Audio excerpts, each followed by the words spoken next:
Dooby-doo dum dum, dum doo dum, dooby-doo dum dum, dum doo dum, dooby-doo dum dum, dum doo dum, dooby-doo dum Hi, dum. Carol here. Welcome to my craft room. We are going to do a start to finish mixed media piece with my little pigeon here. And in the background, I'm going to use this chicken wire stencil by Penny Black and some white cardstock, which measures 8 3/4 by 7. Yes, a gigantic card. And some paper towel, my zig markers, really important. This challenge I'm entering on Stamp Nation, you had to use a stencil and you had to use your zig markers. And now I'm trying to decide which paste I'm going to use. And I chose the medium textured golden paste. And I'm going to show it to you. I'm just taking a look at it. That is yummy. It looks like anti-wrinkle cream when you open it up. Now, I know nothing about anti-wrinkle cream. I'm just saying. I've seen it in the drugstores. Yeah, I'm editing again really early in the morning, so bear with me, please. I took out my wonderful, like these are my good paint brushes. I only get them out for special occasions like this. I put down my penny black um, chicken wire, and I'm going to get my medical tape, and I'm going to tape that down really well because I'm going to use the thicker paste. And this challenge, we were supposed to take a stencil and color it in with zig markers. Well, look at that paste. Oh, isn't that yummy? So you're going to place that down like I'm doing right there, and you're going to make a clean texture on this. And what I mean by that is I don't want it thick. I want it to be even with the actual stencil and then heat it up. I find if you heat it just a tad before you take off your tape, it's easier to come off, and it might be just me, but it is easy to get that off too. Your stencil, looky.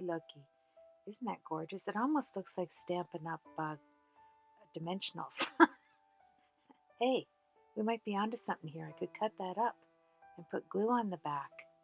Phew, I never thought of that.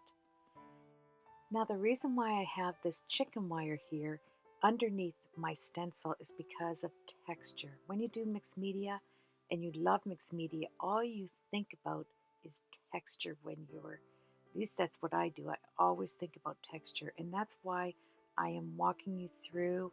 I'm going to take my zigs, I do have all 80 of them, and I keep them in that dollar store turnabout thing. And now I am filling in all of the negative space, positive space, whatever it is there, the holes in this pigeon. And I am setting a base so that when I get done, oh, there's my makeup sponge. That's the one I use for my wrinkle cream. Just kidding. See what I mean? This is what happens when I do something this late. Anywho, okay, you take a makeup sponge because it absorbs really well, and especially if we're working with water. And I did set a tad base. You can see me bouncing back and forth with my zig, uh, wonderful zig markers, and a paintbrush. And now I am deciding on what colors I am going to blend together. And look at that chicken wire show through. Now, if this was a fish, wouldn't it be awesome? As I'm doing this, I'm thinking to myself, this should have been a fish. It looks like scales. Maybe the next card. Anyway, it's not. It's a pigeon. So I'm going to have to deal with that. And I just wanted texture. I wanted this pigeon to have, wait till you see it at the end. He's going to have little feather texture. And I get so much delight out of doing something like this. I can't even tell you. Now, I know it doesn't look like much right there. I'm going to dry it off just so I can see the color base and what I'm going to need to do when I pick out my colors to continue uh, this pigeon and the feathers. So what I start out with is not what I end up with as usual. If you watch my videos, you do know that. But I knew I wanted to go with the pinks, the lilacs, the deep burgundies, the um, the peacock color a little bit in there, and then vibrant orange and deep reds on the top. And I'm telling you, I just, I don't know, I fell in love with this little pigeon. And generally, I'm not a pigeon lover, but, because you go on picnics and they want to steal all your food. But I just love this little critter, love this stencil. And I'm making the beak proper because it didn't turn, the paint kind of wicked away from me there.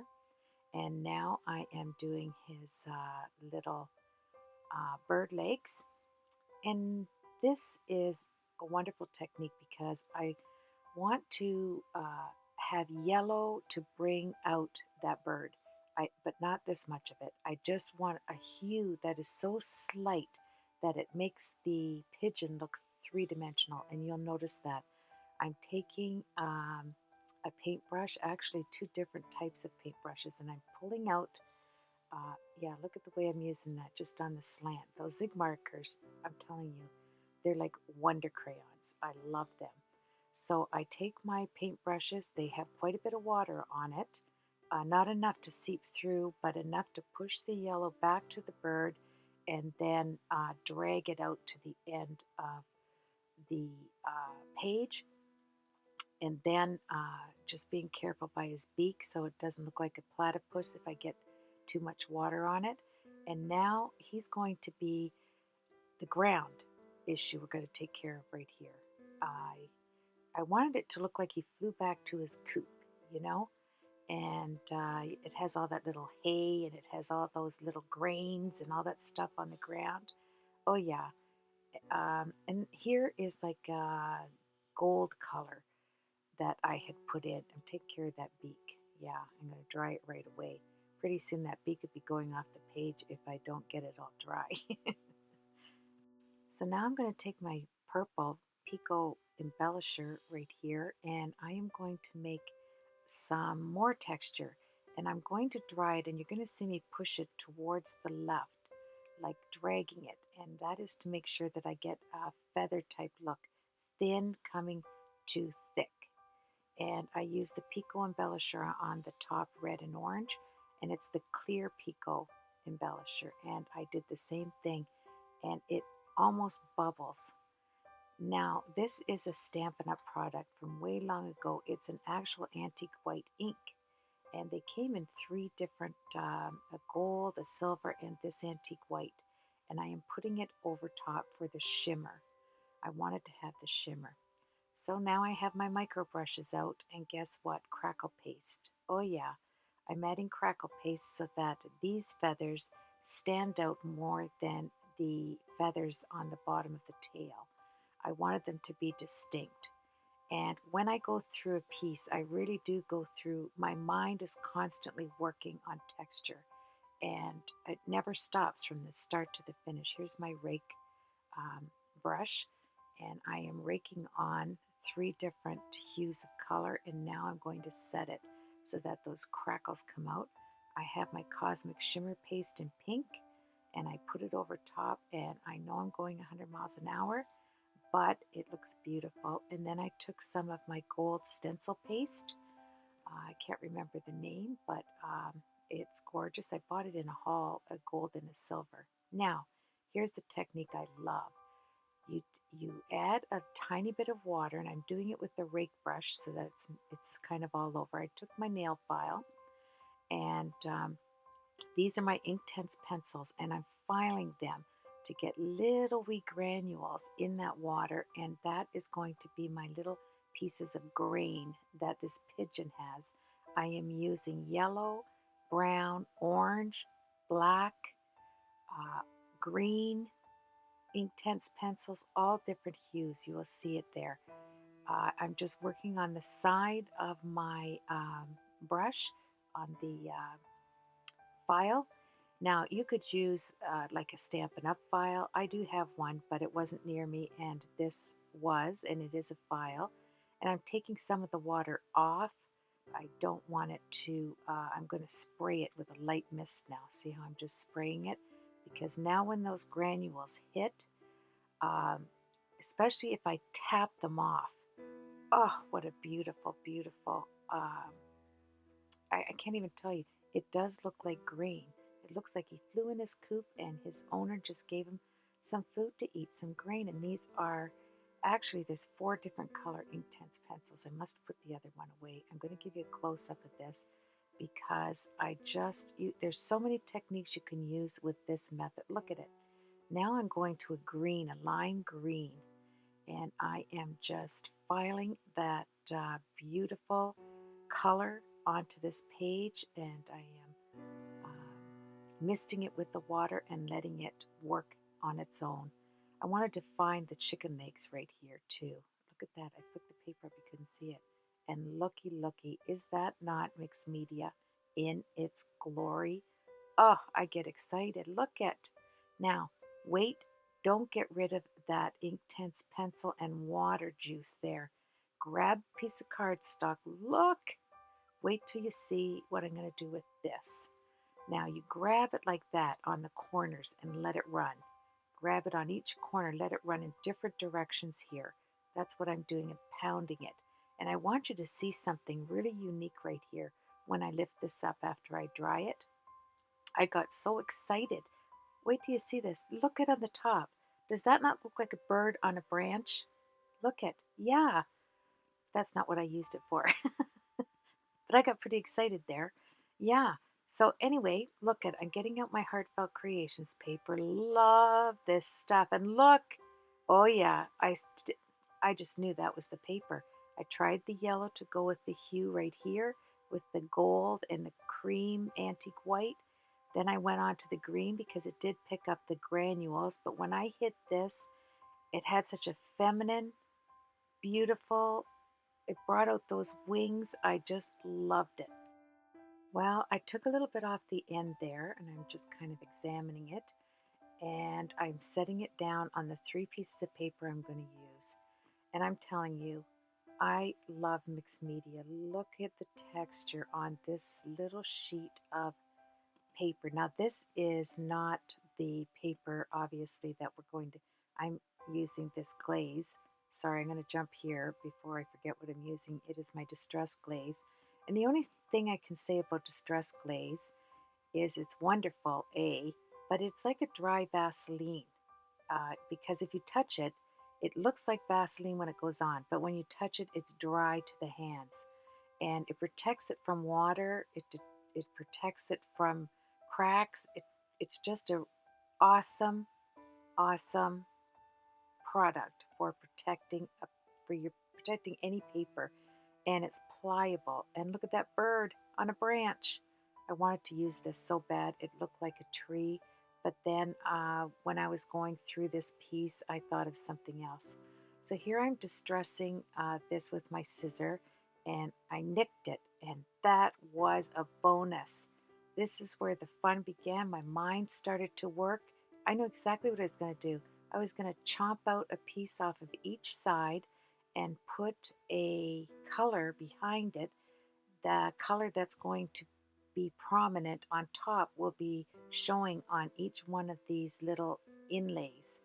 And you know, I never think the product through to the end when I do mixed media. That's why I wanted to take you through the start to finish on a lot of people ask me, about mixed media. They really love to do it, but they're not sure how to get started. So I just thought I'm going to show you a one project that I wanted to do with this challenge, and that's with the stencil. Look at, I put this behind there, and it almost looks like it was aged, and it had, worn back on the paper, um, other than it was lit on fire. But it's not to have that lit on fire look, it's supposed to look aged. And but whatever the viewer sees, that's all right. So here's my ATG. It's my 1/2 inch ATG, not my 1/4 inch. And I'm got it all ready there to put this down because it's important for me to have a good tape, and this ATG tape is very good, a tape runner. And I like the 1/2 inch because it doesn't take you so long for you know gluing it down. So now I turn this over and there's our first piece. Now here comes our second piece. We're going to tear off the sides so that you can see the yellow, the green, and now more paint. Look at that. I am just going around, and this is what's going through my mind as I'm doing it. I can't tell you. It's just, I set that down there and then I sit back. Because I'm editing, you don't see how many times this project took me a full day, all day today. And because I sit back and I go make a tea, I come back, I think the process through. And right here, I knew I wanted to pull this corner up and I wanted to show green. So I'm cutting a little strip of green. I'm going to tape it with my runner here, tape runner, and I'm going to tape it behind here so that when you roll it up, it's going to have the same matching green as the under paper right there. So I take some glue dots, 3 of them actually, and I place them on the curve right there in the corner, 3, and then I'm going to roll it up. I'm going to shove my pokey tool in there to hold it and firm so that I can press it, and those little glue dots will hold them. And look at that. It looks like it's held back. I get out my ATG gun and we're in. Now, when you see what's going to happen next, it happens to the best of us. And it happens to me all the time. Yeah, when I found out there was editing, whoa, I was so happy. You don't get to see this, but I put it in there for you. Look at this. I put it down. This is how good that ATG tape is. I didn't mean for it to stick there. I just laid it. You saw me. So I grabbed my heat gun and that wasn't working, so I tore it off. I just thought, that's okay. You're not going to see that because I have the paper here. So I did it again, being careful to do the top portion first, and then I'm going to add extra glue down there where I tore it up and pressed it down, and then I took my distress tool to make sure that there was no bubbles. This is how I got the bubbles out, and then you get another distress look. You're not going to see that either because we're going to have that pink sheet over there. Now there's my little pigeon, Peter the pigeon. That's what we'll call him, little Pete. And little Pete with the big beak. How's that one? And I'm setting it down, and now it's time for a break because I want to show you something. I get a lot of questions about my craft room, and so I thought I would stick a little bit of portion of my craft room in here. So to the right of me is my 60 drawer apothecary. I got this out of a drugstore that was closing. Over 100 years old this drugstore was, and they had to rip this off the floor. I bought it at it. My sister bought it at an auction for me. And here is my roundabout. Do you see my leather chair there to the left? That's where I sit and do my projects. And this is why I don't have to get up and get anything. This unit swivels, and there's 4 sides. This is all my Tim Holtz products. If I turn it, this is all my inks other than Stampin' Up! And my adhesives. These are all my sprays. They're all numbered and they have system cards beside them. All my embossing powders and everything I need for embossing pastes. And back to my inks. There they are. And look at it swivels. So here I'm sitting, and whenever I need a project, I just swivel this thing. And I thought you'd enjoy it. There it is, right there beside me. There's my desk to the left, and now we're on. I get so many people wanting me to show my craft room, so I threw it in there for you just a little bit, just to show you why I don't have to keep getting up when I'm sitting down. Now for most of this project, I am standing. Some days I like to stand, I think better. Some days I like to sit because I'm exhausted from standing. So here we go. Grab this and look what we did. Oh yes, love that look. And then our Peter the pigeon, little Pete pigeon, is going to go down. Now where? I don't know, because look at, I started tearing pieces off of the top. I knew that this had to look like it was aged, and in order to do that I did have to tear pages. And whenever you tear anything and you want to see paper, tear it toward you. If you don't want to see the white paper, tear it away from you.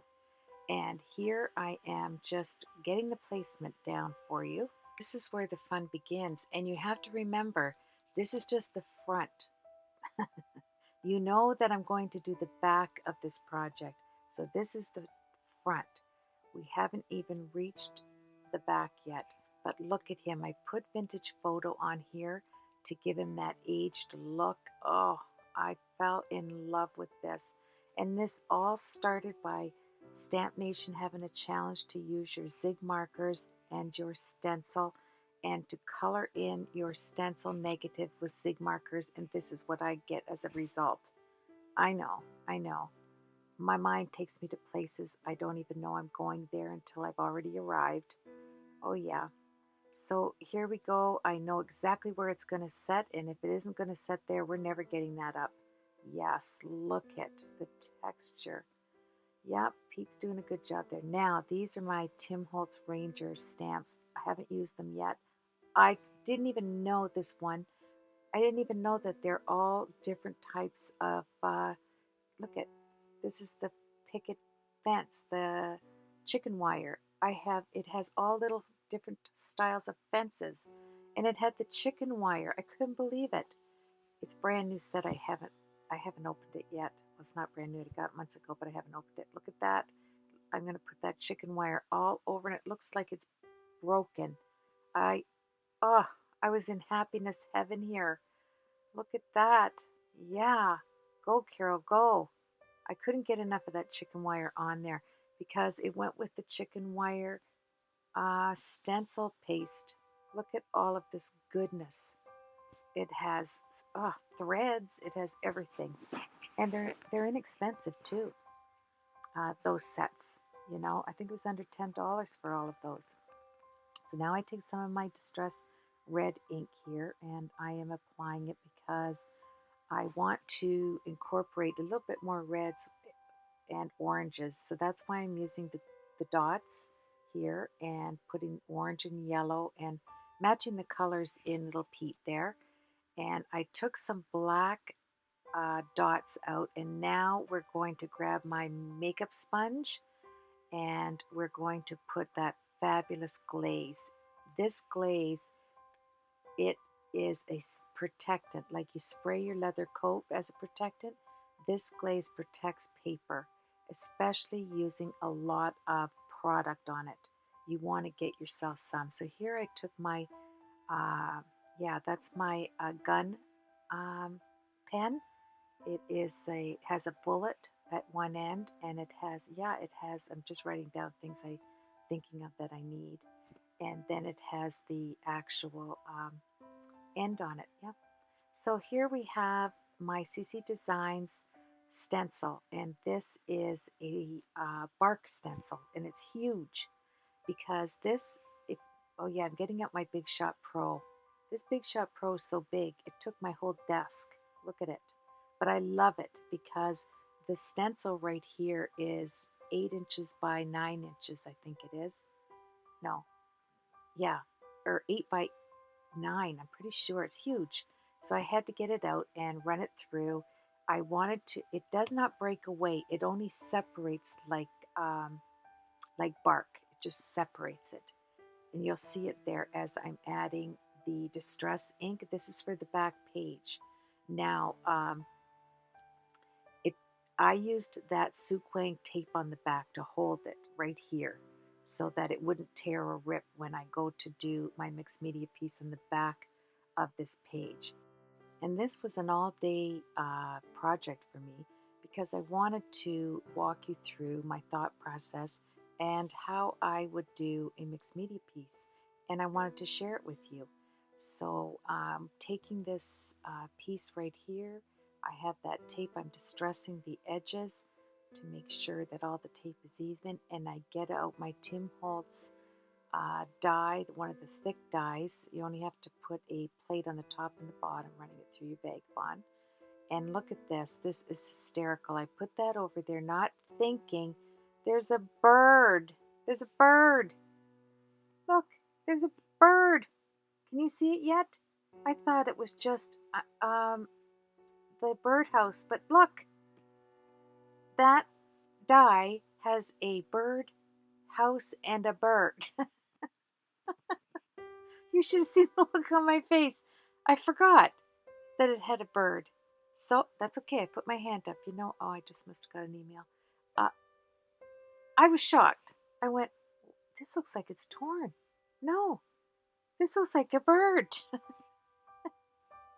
Oh my, yeah. But you know what?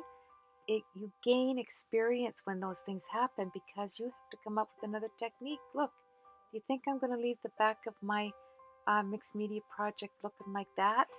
No. So I got out a ton of flowers. Look at this. Oh yeah, I took the back off of a 6x6 pack of paper to get this thick cardboard. So I had this birdhouse in cardboard as well.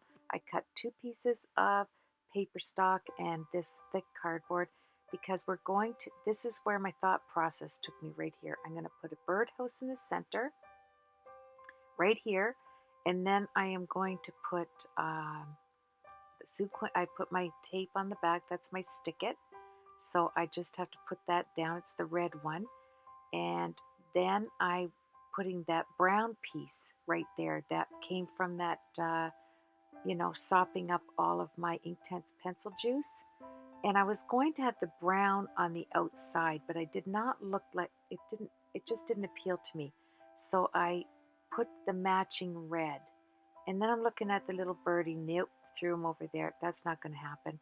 So now I got out my Xyron machine. It is the 6 inch or 9 inch. I don't know what it is. Probably 6. I don't know. And I put it on the back of the cardboard piece so that it was all sticky instantly.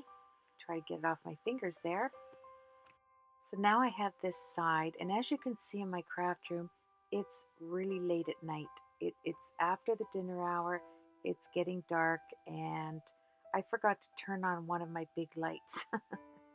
So it kind of looks like we're doing a little, I don't know, romantic crafting because the bright lights aren't on us, so we'll just go with that. Now, see all of these flowers I bought? I bought tons. I have a video, you won't even believe how many I bought. And then I go to the thrift store, I get this huge honking bag of flowers, and guess what's in it? I pay $1 for 1 billion flowers. I buy all of these flowers online, and guess what? They were in the dollar package too. Yes, the Lord is so good. Now I'm twisting the wire, the flower wire, around a little wee round um, file that I had. And I love doing this technique when you're using flowers. And I'm jumping ahead, otherwise, we would be here all night. I snuck that little birdie up in the left hand side. And this, my friend Bonnie gave me. This is a book. And it was beautiful. It was just for me to do a vintage book. And I took the cover page because there's a back and a front. And I am going to make a um, fold in this so that you can set this up as a picture right there. I scored it at a 1/2 inch and it's thick. And I'm going to add a pretty piece of paper on this, and you're going to be able to set your mixed media piece up on the table just like it was in a frame. I put a lot of sequin tape on the back of this, and for the life of me I can't think of what that is. That makes you be able to set a picture up and it folds down and holds the picture in place so it doesn't fall on the ground. So here we go. I loved the roses. I loved the vintage script. I loved everything about this. I bent it and now I'm going to distress it. Oh, it's so beautiful. And you do have flowers here. Look at. And there you have it. You have one of those, whatever it's called, for the back. And I put sequin tape on to hold it right there. No, I used my glue gun, I think, just so I knew it was going to be secure. And now we have to make it so it doesn't fall. You get those things and they just fall right over. Not this one. I put one of Debbie's. Hey Debbie, I put one of your bows. I took a white bow and I took it apart, the ribbon, and I made little bows. And now I am going to glue gun the bow underneath, and I'm going to give it enough of the ribbon so to exactly where when I set it up it is not going to fall over. And I glue it right there, see? and that is going to be able to open and close, but not open too much to where my mixed media piece is going to fall over. Now I'm tying a teensy weensy little bow, and on this ribbon, remember, I ran the distressings over it to match the color of my flowers. It was started out white, and now it matches the red orange. Beautiful, just like uh, it was made for that. Now I took a flower that had all these stamens in it, and they were falling all over the place when I cut it. So what I did, I took my glue gun and I glued it right there. Then I took my pokey tool and I'm spreading it out. And all the little ones that didn't make it to this party here, I grabbed those and I took my glue gun and my pokey tool and I added glue just to the end of my pokey tool. See? Pushed it in there, added some more of the stamens, then I added some more glue on the end of my pokey tool. Works out perfect. You get just the right amount. You don't get too much. You don't get those webs. It is wonderful. And look at how that stays open just to there. It's never going to fall. Yeah, I was showing you that they match. I tell you what, I could have worked on this all night. I was sad when it stopped. I wanted to add more and more, but you couldn't because there was no more space. So here I added 3 flowers to the right hand side of the bird cage. I used my Pico embellisher for the bottom of the bird cage. I don't know if I showed that in this section, but I did use that on that in my bird. And now I want to fill in where that bird was. And that was such a happy mistake because look at, here's the irresistible, just what I said. I put little diamonds in those holes. I set them down inside so the Pico embellisher was holding the diamonds in. And it looked so good I decided to go all the way across the bottom for texture. And then you can't see it, but I also did the bird. And now I am adding more of those boing boing things. And this one looks beauteous. Look at this. I love that look. There's 2 little roses and 1 little chrysanthemum. And now I have to fill the top part. See, right there where the bird tail was? So I distressed this cream flower. Yeah, I have to keep my work surface clean. That's why it takes me a day to do stuff, because I have to stop and clean my craft room continually. I can't work when it's a total mess. So I work for a couple hours, then I clean, then I work, then I clean. So now we're twisting these baby roses up. This is orange, and I'm distressing all of this with black soot and red barn door onto the orange. Looks gorgeous. Look at that. And I'm telling you, the only thing I didn't do with this that I would have done, and I may do, is to lather it with a bit of gesso, white gesso, just to age it up a bit. But I didn't do it in this because I think it looks really pretty. I'll have to look at it because I was really pleased with the final outcome. And sometimes you don't want to touch anything when you're pleased with it. I added black bling on the top, and there you have it, my friends. We are just about finished. And you know, I can't tell you enough how much I love to do these projects for you. I added a little leaf. I cut 2 off the flower. I added some yellow. This is cotton thread, and I tied it right there, and I tied one right underneath this bulk of flowers. And I do add another flower to the top where the pink is there. It's a mauve and cream one, and it added beautifully right there. I'm putting some rhinestones, some black, just to get that look of the black in there. And we're getting to the end. I love this. I don't know. I don't think I fell on the floor. I wasn't that tired. Oh, I put a little rose in his beak. If his beak is going to stick out that far, he might as well have plucked a rose out of that flower pile, right? That was my thinking. And so I put it there with a little wee leaf, and now I'm just showing you little bits and pieces, parts, because I'm happy. I get happy when I do mixed media. I get happy when I'm in my craft room, don't you? There's the bird. Um, so now I'm looking at it and I'm thinking this needs something else. Yes, believe it or not, it did. I wonder if you can guess what it needed. Texture glass. Yes, this is wet beads. It looks like water. And you put little drops on your roses and your flowers so it looks like the dew when they're out in the morning, you know, as soon as they open up. Look at this. And it's called texture glass. Oh, and you want to make sure it looks round. I was taking the little ends off if they look pointy. I wanted it, and I'm adding little wee texture glass. It's to look like raindrops, and it does. This is the best stuff ever. I've never seen anything dry and look like water drops than this. If you're doing a fish tank, if you're doing anything you need bubbles, this is the stuff to buy. It's wonderful. So now I have all that glaze on there, and I'm getting sad because I know we're at the end. Thank you to my 3001 subscribers. I'm going to have a big winning prize. I'm just trying to decide what to do. You have yourself a blessed week. I hope that you were able to get inspired to do some mixed media. And leave me a comment and let me know what you thought. Yeah, we're finished. Take care, everybody. Appreciate you all.